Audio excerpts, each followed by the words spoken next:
Because if you really want to be a great leader, you want people to see things for themselves and to powerfully jump into action around them, not to reluctantly do something because you told them to, right? That's a dictator versus a powerful leader. Welcome to another edition of the NiceJob Podcast. If you like what you hear, please give this video a like and subscribe to get new content first. As always, these are just the highlights of our episode. For the full conversation, head to our podcast platforms. All right, let's see who our guest is today.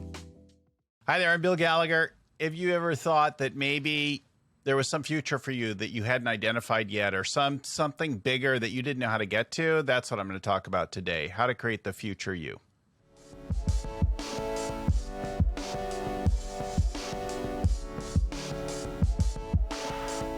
In this particular episode, we're going to be talking about a couple of things that a lot of you have reached in to our mailbox and you told us that you wanted to hear about, you wanted to kind of know how to navigate this next journey. And so, of course, as you know, we went out, we tried to find an expert, someone that not only is going to be able to give you the information you need, but put it in a language that was going to rally you, that you could understand, not too high, not too low, just right in that sweet spot. That's how we like to do it here on the NiceJob Podcast. And as always, if you have any takeaways from this episode, you can drop us an email, podcast@nicejob.com. Well, with all that said, I think it's just time to get to our guest. It is Bill Gallagher, the scaling coach. That's what I'm going to call him on this one, because he's going to talk about that. But first, we're going to get to know him and all those great things. Bill, thank you so much for taking time out of your day to join us here on the NiceJob Podcast. Thanks for having me on the show. I always like to say we'll start at the very beginning, but no one's, I think, too intrigued the exact hospital you were born in. So I'm going to fast forward through the background just a little bit. Are you sure? Because it was the UCLA Medical Center, and it was a lovely place. Nice. But the part I like to focus in on, really kind of springboard the conversation, is if there was a moment you can identify or a period in your life where I'm sure there's maybe some successes, maybe some failures kind of along the way, but I want to know about the point where you kind of felt that you started to get a handle on things and felt that you could start translating that into helping others. Because there's a lot of entrepreneurs out there that are successful, but they never think about coaching or spreading kind of that expertise. But you're out here. I know you have your own podcast. I know you make a lot of appearances. You're out there trying to help other people. Is there a moment in time or a certain instance that you can pinpoint where you're like, you know what? I feel confident enough that I can go out and help others. Actually, why don't we start a little bit before that? And let me tell you about a moment of crisis in my life where I realized that I had a lot of things, and yet it wasn't right. Something was off. So in the end of 2001, I had everything that I thought that I wanted and was supposed to be. So I had a house, a wife, couple kids. We had 3 businesses. I was a multimillionaire. And really, if you'd asked me earlier in life, that would have been enough. That was what I really wanted, right? And I could have built from there at that point, except at the end of 2001, we were in the middle or the beginning of a pretty deep recession. We'd just come through the September 11th attacks. The whole dot-com era was collapsing, and all 3 of our businesses were failing. I felt trapped in my marriage and even trapped as a dad. Like, I was hopeless, and I had no idea how to make my life powerful and joyful and like that. It just felt like nothing was working. And up to that point, who I'd been today at that point was like clearly rooted in my strengths. So I am for sure smart and for sure articulate, right? I lead with like figuring it out and then doing a very good job pitching it. And yet that wasn't enough. That made no difference at that time, right? I didn't have any ideas, and I certainly couldn't talk myself out of the challenges that I was experiencing in that moment of life. And so everything that led me to that wasn't enough. And I realized that I was just going to have to suffer through this time until I got through a better time. And that's when I said, it's time to reimagine everything.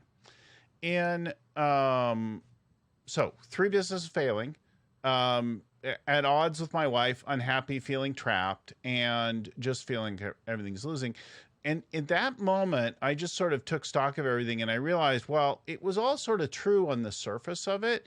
It also wasn't really what I wanted at the end of the day. Probably the most pivotal exercise that I did at that time, after sort of just getting that, it was like the current paradigm, the current way that I looked at the world was bankrupt, was thinking about how I wanted my life to end. And I don't mean that I was suicidal at that moment, but if I leapt forward to the successful conclusion of the present crisis in 2001, and I thought about, like, okay, if after a long and successful life, what do I want said about me? And that's when I realized that really all I wanted is that at the end of the day, that the people that I'd worked with, the people that were my friends, my family, would gather around and say that I was a good guy, that I was a generous contribution, that I made a difference for them in their lives.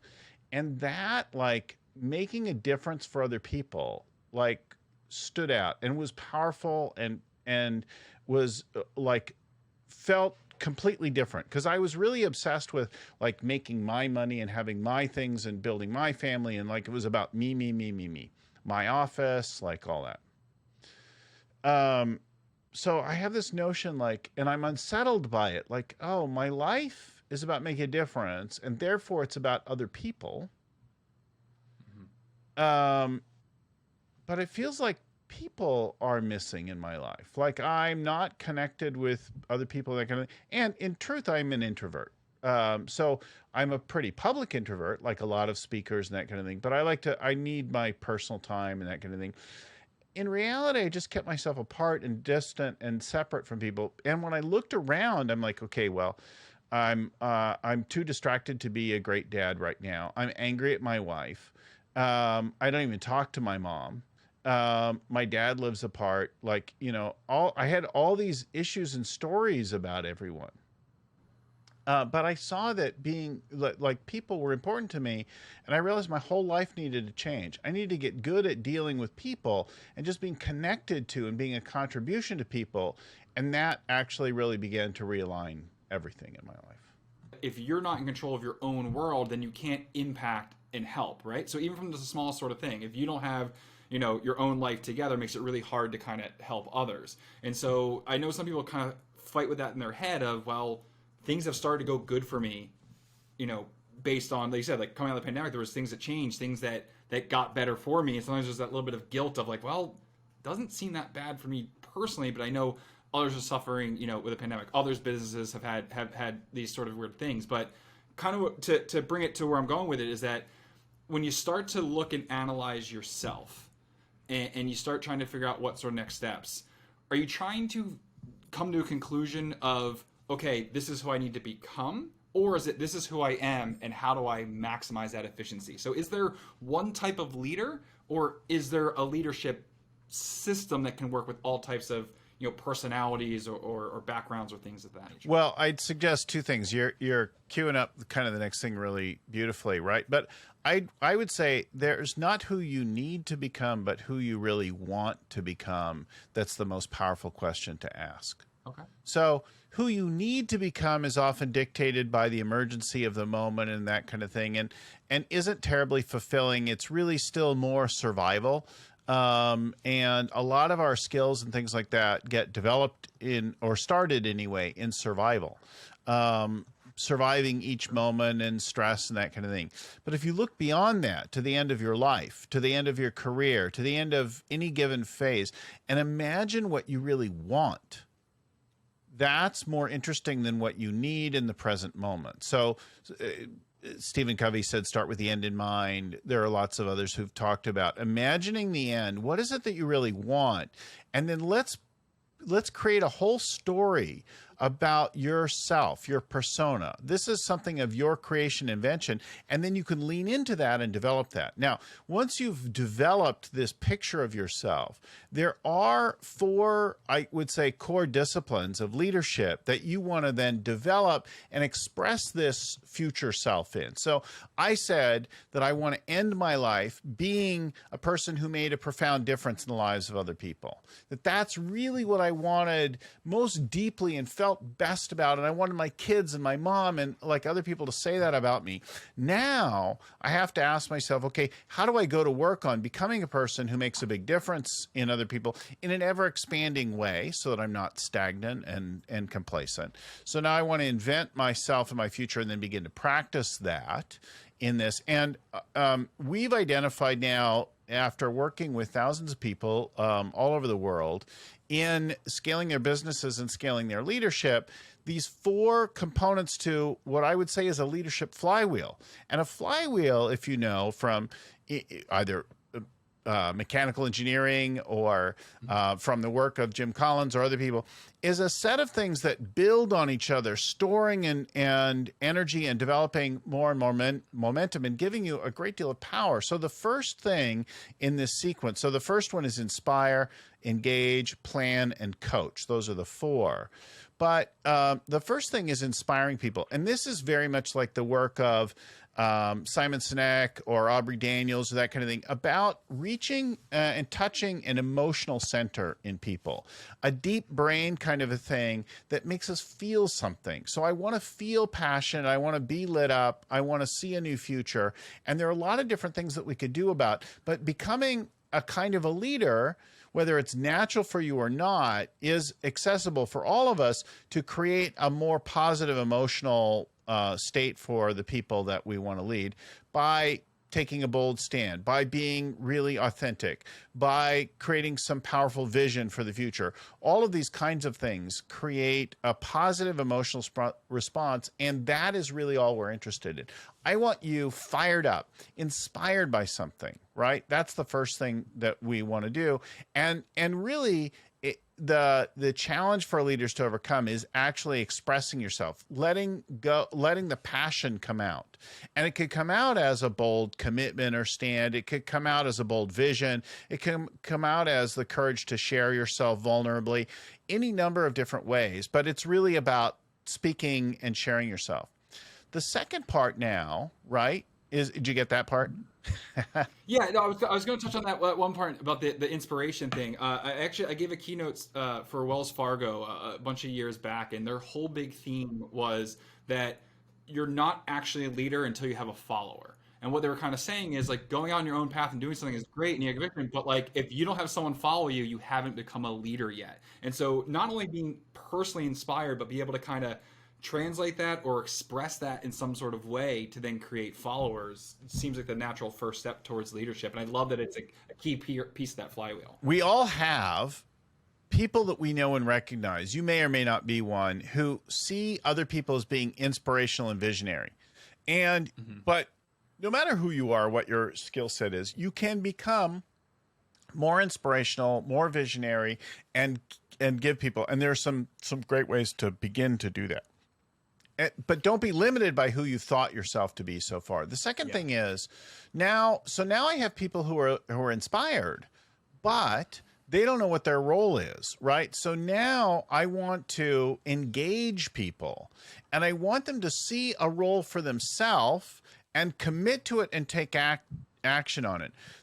There's a famous video that about leadership and having followers, that kind of thing, that maybe people have seen. You probably saw it in that thing or used it, where somebody's dancing and then finally somebody else joins them. In that moment that the other dancer joins them, they have seen a role for themselves as being a secondary dancer. They've committed to dancing and they begin acting on it by dancing. So whether that was all conscious for them or not, it probably was like, oh, look at that guy, he's dancing. Well, that looks really cool. And they feel something and they're like, I could dance too. And whether it was fully formed or that, and they're like, I'm going to do that right now. I'm going to get up and dance.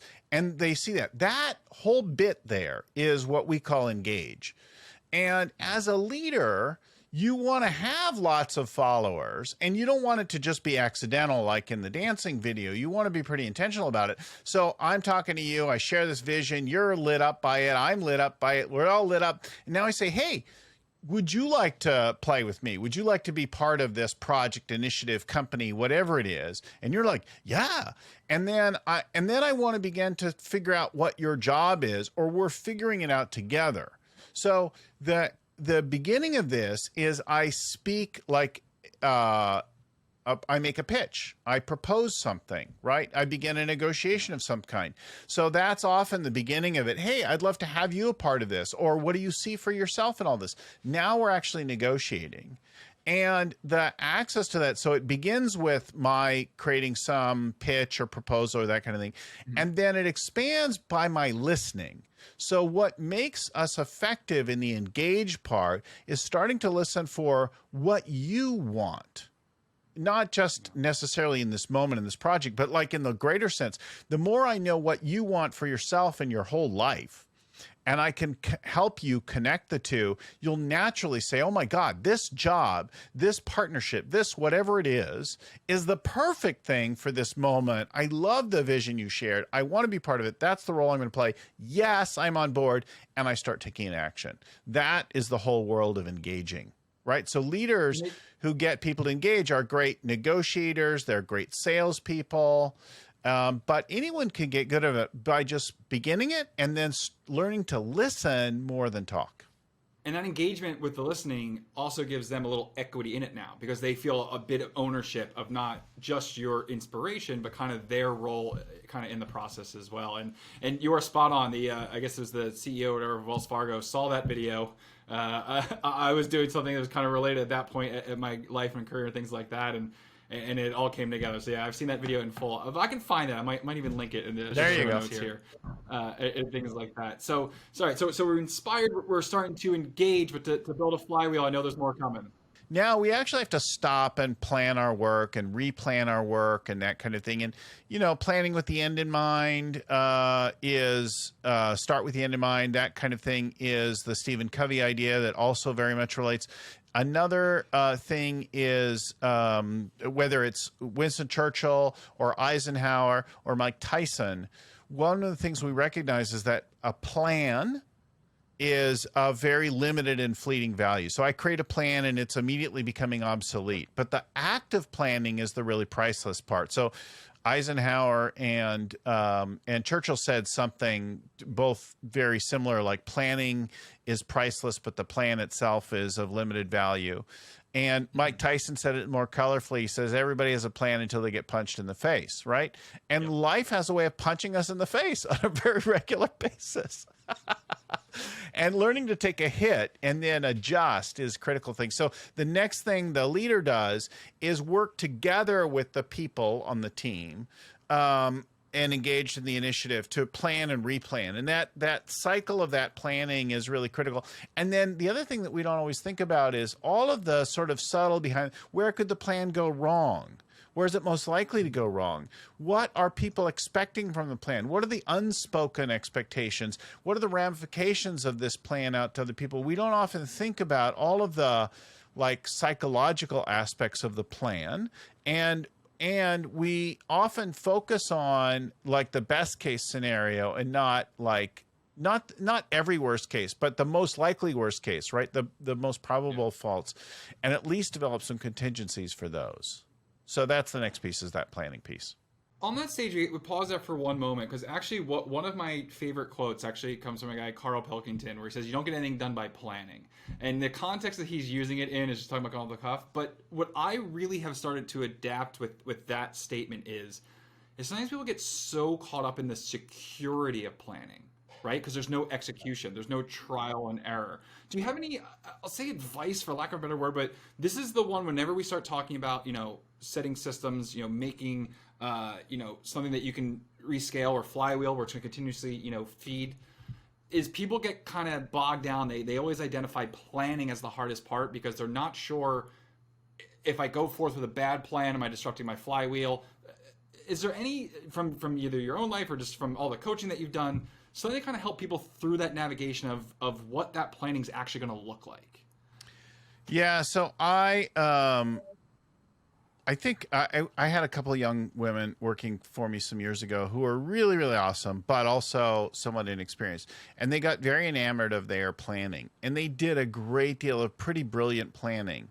But I kept saying, yes, that's what your plan and that's your intention, but any number of things can go wrong. You got to be prepared for it, and you got to make adjustments for it. So the plan itself, maybe it's brilliant, maybe not. But if you keep replanning on a regular basis and making adjustments, then then you're going to be in much better shape. So we have people planning and replanning, and don't get overly attached to your plan or your own brilliance, or spend too much time on it, right? You got to get back in action and that kind of thing. And then that leads us inevitably to the next thing. So you'll plan, you might even replan, you'll take some actions, you'll do some things like that. But at some point, you'll get discouraged. At some point, you'll get frustrated or stopped or feel like you don't know how to plan your way out of something. Like me back in 2001, I don't know what to do next. My whole way of looking at things is off and insufficient. So in all of that leads us inevitably to coaching. So coaching, the point of coaching is to keep people in the game. A leader uses coaching to remind people of their inspiration or to re-presence it or recreate it and get them back connected to that emotion that lit them up, that future they saw. And then remind them of why they're there and what they committed to and what they're engaged in, and then help them to plan again newly and begin taking new actions from that. So actions and things are continuing all the way, but by using the flywheel and the coaching piece, we work back around. Now, coaching is not the same as being bossy or directing, because if you really want to be a great leader, you want people to see things for themselves and to powerfully jump into action around them, not to reluctantly do something because you told them to, right? That's a dictator versus a powerful leader. Sometimes when we talk about scaling, and you talk about flywheels, how you're going to get that constant momentum and go through, we have heard, and for our audience in particular, it is a wide range, as I said at the top of the show. Sometimes when people hear the word scaling, they get this grand sort of vision that they're going to grow their business to this big, almost like empire. And we've heard some people going, you know what? I don't want to do that. Like, I just want to be successful. Not that I'm setting a ceiling or anything like that. Not that, and maybe this touches back. Perhaps your answer is going to go to like, well, setting up what your goal is, what you want, your legacy, or something like that. But for the people that are going, you know what, I'm not looking for a global empire. Why is thinking about scaling? Why is sort of the leadership mentalities that you kind of talk about? Why is it so important for them to embrace and understand? Well, so that comes up a lot. And I would say that mostly comes up through some sort of undistinguished or undiscovered notion that we have, internal story, expectation, or other about what that represents. So when you think something, a big global leader is a particular thing, and you're like, oh, I don't want that for myself. That's about your story, about what it represents, not about what you're really committed to. So, if you're really committed to something extraordinary, something that you're really lit up about it, you want it to be as big as it ought to be, to find its natural highest state and to be there for as long until it evolves into something else or whatever. And anything else is an artificial limit on it that's created by your fears, your discomfort, all that. And it's all kind of nonsense. So you're like, oh, I don't want to do that. Well, you don't have to. But you might just see and look at it and say, okay, what does my role really look like, right? What if I just let this thing be as big as it wanted to and gave it room in the world? It's kind of like saying, well, I don't want my kid to be too successful because I don't want to be the parent of a global superstar. Yeah. If you reframe it like that, it seems kind of absurd. Now, you could decide what kind of a parent of that kind of kid. So what kind of a leader do you want to be in the face of that? What does it really look like? In very rich terms, you could say, what are the conditions? But there's nothing that says that to lead a multi-billion-dollar business, your life has to look a particular way or be like that. And I learned that very early on when I created a business unit within another business and then took it over 500 million. And I had to influence thousands of people, most of whom didn't report to me. And then I had to work in a context of other people. But I remember one really drunk, hungover morning in Mexico on vacation, and I realized I'm responsible today for $1.6 million in change, and tomorrow and the next day. Like, the division of my accountability at that point. P&L accountability for 1.6 million today. Okay, tomorrow. Okay, now what was I going to do about it? Not a whole lot, right? I was going to go to the beach and try not to get sunburned, and I was going to drink again and like that kind of thing. But I still was accountable. And that was a powerful realization that you can be accountable for something. You can be the leader of something, and you could still have a life. Yeah, I never really heard it fully phrased that way, but I hope that identifies to a lot of people that have written in about some of the other episodes we've had that kind of brought that up, because I think it's an excellent sort of way to look at it. And even there's probably always I don't say an easier out with success, so to speak, but if you thought things were getting too big and you didn't want to be that overseer of everything, if you've built it up to that point, someone's going to value what you're doing. So almost everyone talks about, you're promoting yourself upward, but if you don't want to promote yourself higher, I'm sure the person that would go higher would love a person like you in that current role. So yeah, don't put any self-limiting beliefs or any sort of self-set barriers in your way. But you could begin to explore and look in the mirror about what's really going on. So don't stop at that surface level. Oh, I don't want to be that. Instead, ask yourself, get curious about, what is that? What is that? What's the fear, concern that I have that's in the way and that's limiting this thing? What is it that I really want? Yeah. Bill, I know there's going to be plenty of people that are going to want to learn more about you, connect with you, or hear more. Where should we direct them to if they're listening to this episode and they want to find out more or connect with Bill Gallagher? So my URL is pretty easy. Our web address is scalingcoach.com. Scalingcoach.com. I think you can remember that. Easy to type, not hard to spell. That's good. Well, hey, we have NiceJob.com, so we're all about easy URLs for certain. Bill, thank you so much for taking time and joining us here on the Nice Job Podcast. And I have a feeling a lot of people are going to be emailing us in to try to bring you back for part 2. So I hope you'll be up for that. But thank you so much. It's been a pleasure. Thank you for having me on.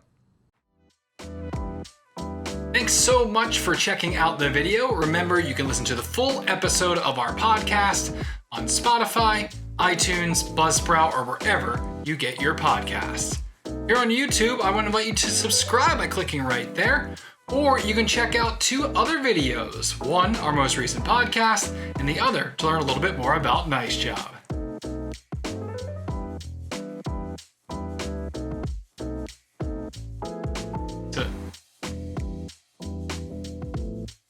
So click one of those things, and I can go home.